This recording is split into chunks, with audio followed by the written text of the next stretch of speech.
Rosa dan teman-teman sekalian yang berada di ruang seminar ini.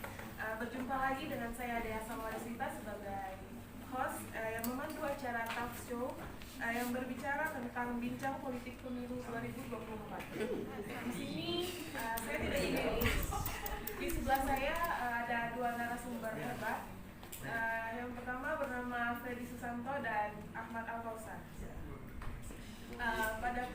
Pada pembahasan talk show kita kali ini membahas tentang problematik politik pemilu 2024 yang mana saat ini sedang gencar desas-desus mengenai isu-isu pemilu yang sebentar lagi akan kita jumpai atau akan terlaksanakan. Seperti yang kita ketahui, kondisi politik nasional dan pertumbuhan ekonomi merupakan dua hal yang saling berhubungan. Menjelang pemilihan umum, Presiden dan Legislatif pada Februari 2024 mendatang ini, pertumbuhan ekonomi Indonesia diperkirakan bergerak ke arah yang lebih positif. Hal ini disebabkan oleh daya konsumsi masyarakat yang meningkat berkat adanya dorongan ketika mendekati masa pemilihan umum. Di sini saya ingin bertanya nih kepada dua narasumber mengenai pendapatnya pribadi. Boleh saling nanti ada sesi adu argumen atau sedikit debat mengenai pendapat kalian berdua.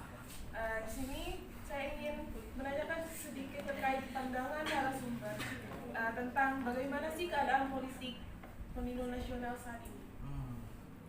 Boleh kepada saudara saja. Berbicara mengenai pemilu 2024 ini sangat menurut saya kurang efektif juga ya, karena memang banyaknya para calon pada saat ini.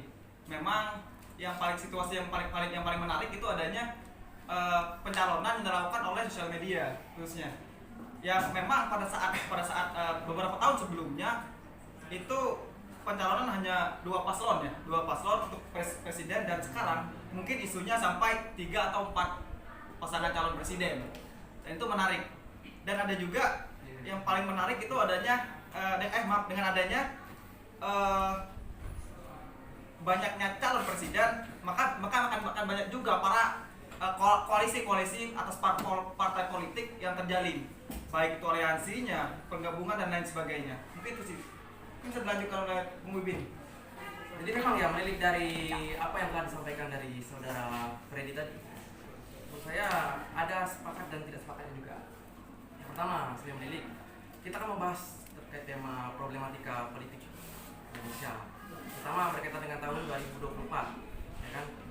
Tahun 2024 itu adalah ajang pergantian paling tidak 5 tahun sekali, yang dimana itulah puncak pesta demokrasi Indonesia, dimana akan pergantian pemimpin, yang pergantian pemimpin ini akan diikuti dengan pergantian kebijakan yang menyangkut hal-hal khalayak umum, khalayak masyarakat luas, khalayak warga negara Indonesia. Nah, ketika kita berbicara terkait indikator demokrasi Indonesia, indikator kualitas daripada naiknya angka demokrasi atau nilai demokrasi Indonesia itu justru ketika partisipasi politik itu semakin meningkat, ketika peserta pemilu semakin meningkat, dan ketika angka orang-orang yang ingin bergelut di politik itu semakin meningkat, maka kita punya seperti ini ya, seperti kepercayaan lagi terhadap politik. Karena yang dulunya misalnya kita ambil bagian misalnya di era Orde Baru ya, di era itu angka partisipasi politik itu sangat rendah karena masyarakat sudah tahu siapa yang pemenang. Beda hal dengan pasca reformasi ini. Pasca reformasi ini menghendaki di mana para peserta pemilu itu bukan hanya partai-partai tertentu. Jadi saya rasa ketika ada misalnya orang ingin mencalonkan diri tapi lebih dari satu pasangan, itu bukan menjadi suatu problem. Itu justru dalam demokrasi itu tidak ada yang prinsip efisien ataupun apa yang namanya prinsip yang ya demikianlah. Tidak ada yang efisien dalam politik karena kita berusaha untuk mencari siapa pemimpin yang baik, siapa pemimpin yang terbaik, dan kebijakan apa yang akan dilaksanakan. Mungkin itu saja yang dapat saya sampaikan. Baik, terima kasih kepada narasumber. Jadi pemirsa di sini atau teman-teman di sini juga tidak asing, di setiap pemilu, di setiap tahun itu pasti tidak terlepas dari isu politik sara. Jadi untuk sekarang, menurut narasumber, apakah isu sara pada politik pemilu di era demokrasi sekarang ini akan terjadi lagi untuk kesekian kalinya? Boleh dijawab oleh Bibin terlebih dahulu. Oh, saya dulu. Jadi memang ya, isu sara ini apalagi mengingat Indonesia adalah negara multikultural, pasti sangat rentan kali itu. Kita punya banyak perbedaan. Ada lebih dari 30 provinsi di Indonesia. Berarti meliputi juga lebih dari ratusan kebudayaan. Banyak suku, banyak juga agama. Rentannya politik sara ini itu bukan tanpa sebab. Itu karena memang diakibatkan jiwa kita walaupun masih ada misalnya ada rasa kesatuan, tapi di balik itu semua hasrat untuk ingin hasrat primordial itu tetap ada, hasrat suku yang kita pegang dari lahir, agama yang kita pegang dari lahir. Jadi isu-isu sara ini memang cukup vital juga, apalagi negara kita adalah negara Republik Kesatuan, jadi itu bisa membuat keretakan tersendiri. Ini bisa diberikan. Kalau untuk saya sendiri sih terkait isu sara yang memang terjadi itu bukan perihal apa yang Anda sampaikan, Bung Bibi. Tapi saya lebih ke mana mereka melakukan isu sara ini. Kenapa kita mungkin kalian sadar tidak sadar bahwasannya setiap tahunnya presiden kita itu adalah suku yang berasal dari golongan Jawa. Ini sudah jelas. Mungkin, nah hal ini termasuk ke isu sara yang memang jadi yang pertanyaan mengapa presiden itu harus dari golongan orang Jawa gitu. Mungkin Bung Bibin ada bisa menjawab itu terkait perihal apa yang saya tanyakan. Langsung aja. Ya, jadi memang benar ya untuk Pak Freddy ini ya. Tapi menurut saya itu justru bukan sara, tapi dalam konteks demokrasi kita mengenal ada yang namanya mayoritas dan ada juga yang namanya minoritas. Ya, kita paham di sini. Pulau yang paling banyak penduduk itu adalah Pulau Jawa, yang punya kesatuan etnis sekaligus keragaman etnis juga adalah Pulau Jawa. Ya, jadi melilik dari kasus tersebut, ya wajar saja. Apalagi saya katakan bahwa politik di Indonesia itu sangat rentan dengan politik identitas. Ketika ada yang maju misalnya dari suatu daerah tertentu, maka otomatis orang-orang dari tersebut yang akan memilih. Banyak contohnya orang-orang yang mengkampanyekan dirinya sebagai orang-orang daerah tersebut. Itu kan artinya yang dimainkan di situ adalah politik identitas, politik asal itu tadi. Jadi bukan semata-mata soal sara tadi, tapi itulah yang sudah masyarakat kita ketahui, itu yang sudah masyarakat kita pahami, sehingga untuk merubah hal itu bukan perkara yang mudah, tapi itu bagian dari proses politik kita. Jadi kan demikian. Mungkin saudara punya pandangan yang seperti itu.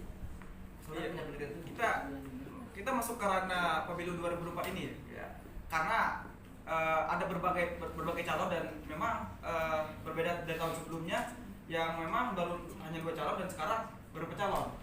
Hal ini juga setelah saya tilik juga saya melihat dan baca dan sebagainya itu masih dari kalangan ras Jawa gitu, golongan Jawa. Nah, padahal ini udah banyak calon, kenapa tidak adanya dari parpolnya untuk mencalonkan mungkin dari daerah-daerah lainnya gitu. Mengapa harus dari golongan tersebut? Nah ini kan suatu problematika menurut saya. Bahkan akan terjadi setiap tahun, setiap periode kita akan dipimpin oleh golongan-golongan dari Jawa. Ini sih menurut saya. Ya. Oke, baik, perkenalan pendapat yang cukup membingungkan sedikit. Mungkin berbicara tentang politik identitas ini kan merupakan salah satu juga masalah di setiap pemilu setiap pemilu setiap tahunnya. Selain itu masalah politik itu bukan hanya juga pada politik identitas, juga yang paling marak itu seperti money politik, ya. Dan mungkin teman-teman sekalian juga selalu dihadapkan dengan setiap pemilu itu money politik dan money politik lagi. Jadi di sini saya ingin bertanya nih kepada narasumber mengenai eksistensi masalah politik, mau politik identitas, money politik, yang mana yang tidak akan terlepas juga dari pemilu dan bahkan mungkin bakalan terjadi lagi di pemilu tahun 2024. Jadi gimana sih para narasumber menanggapi kasus money politik, politik identitas, dan apa sih solusi yang mungkin dapat dipergunakan lah untuk menyambut pemilu tahun 2024 mendatang? Baik, untuk terkait money politik yang memang terjadi, sebenarnya money politik ini tidak hilang-hilang juga ya sampai saat ini. Mengapa masih adanya money politik mungkin terjadi di pemilu, mungkin terjadi di pemilu 2024 ini?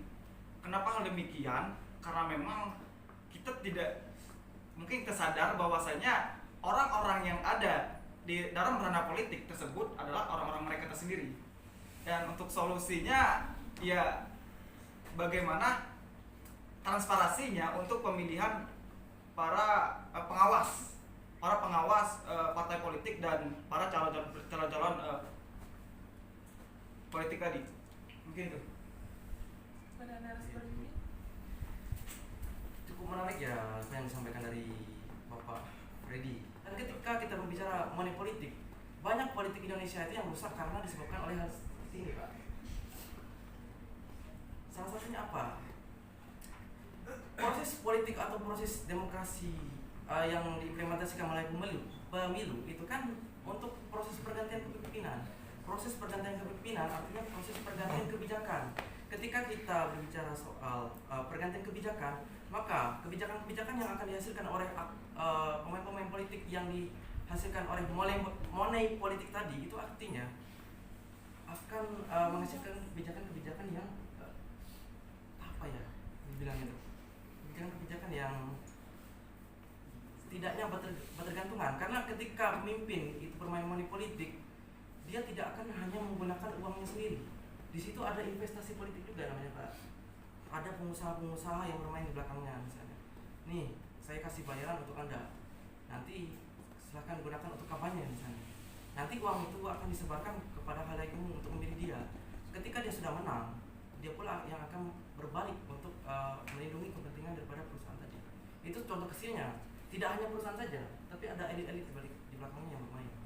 Baik itu elit-elit yang ingin mempertahankan jabatan maupun elit-elit politik yang ingin mempertahankan status quo yang ada sekarang. Jadi ketika Anda berbicara soal money politik itu hanya ke salah satu pihak, saya rasa salah besar. Sebenarnya saya juga tidak mengatakan bahwa itu ke salah satu pihak ya. Makanya saya mengatakan bahwa ini partai politik yang mempengaruhi. Nah, saya tidak mengatakan ini panwaslu saja. Tidak, saya mengatakan partai politiknya juga termasuk. Makanya adanya aliansi atau kolaborasi yang mereka lakukan di situ. Saat partai politik memberikan suatu wejangan kepada panwaslu tadi, pasti dia mengetahui bahwa ini adalah hal yang licik. Mereka sadar akan itu. Akan tetapi karena mereka ada keuntungan di situ, mereka menerima apa yang diberikan atau yang diberikan oleh para pemimpin tadi, para calon pemimpin tadi. Itu maksudnya Bibi, Bung Bibi. Ya, saya paham juga. Tapi perlu diketahui, ada yang menerima karena ada yang diterima karena ada yang memberikan. Ya, ada yang menerima karena ada yang memberikan. Artinya yang memberikan dan yang menerima pun sama-sama salah di sini kondisinya. Tidak cuma masyarakat umum yang perlu kita salahkan, tapi aktor politiknya pun, terutama orang-orang yang dibalik aktor politiknya itu yang perlu kita salahkan. Mungkin di sesi terakhir kita ini ada sedikit saran nggak buat pemirsa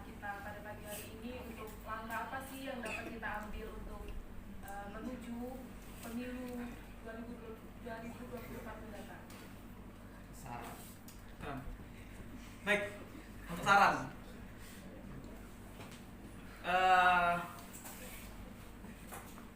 Jika Anda ingin menjadi, ini bukan saran, sedikit motivasi ya. Jika Anda berlomba-lomba untuk menjadi seorang entrepreneur atau menjadi seorang pengusaha, saya sarankan lebih baik untuk menjadi seorang pemimpin. Kenapa hal demikian? Saya beri contoh. Saat ada perbaikan jalan, saat jalan rusak, itu jika pengusaha yang melakukan perubahan itu, dia akan mengeluarkan uang yang banyak. Tapi jika pemimpin, kalian hanya membutuhkan suatu catatan dan tanda tangan untuk mengakses jalan tersebut. Terima kasih. Saran dari saya kepada para pemuda ya, jangan buta lah terhadap politik. Jangan takut untuk terjun dalam politik, karena itulah calon-calon yang akan menjadi penerus ke depannya. Itulah yang akan merubah sistem itu. Ketika kalian tidak mau dan tidak justru acuh terhadap sistem ini, maka kalian akan terbawa oleh sistem ini. Kalian itu domba-domba. Ketika kalian hanya sekedar mengikuti sistem, tapi ketika kalian berusaha untuk memahami sistem, kalian bisa jadi serigala. Kita itu adalah domba yang berusaha untuk menjadi serigala. Baik, terima kasih ya saran dari kedua narasumber kita. Mungkin dari pemirsa kita sekalian bisa diambil hal-hal positif dan baiknya dari saran-saran dari kedua narasumber kita untuk menghadapi pemilu 2024 yang akan mendatang ini. Semoga kita bisa menjadi para pemilih yang bijak dalam menentukan pilihan sebagai pemimpin kita agar tidak menyusahkan rakyat pada nantinya. Mungkin selesai sudah talk show mengenai problematik mengenai politik pemilu 2024. Saya Dea Samudesita sebagai host dan kedua narasumber saya, kami pamit undur diri. Wassalamualaikum warahmatullahi wabarakatuh.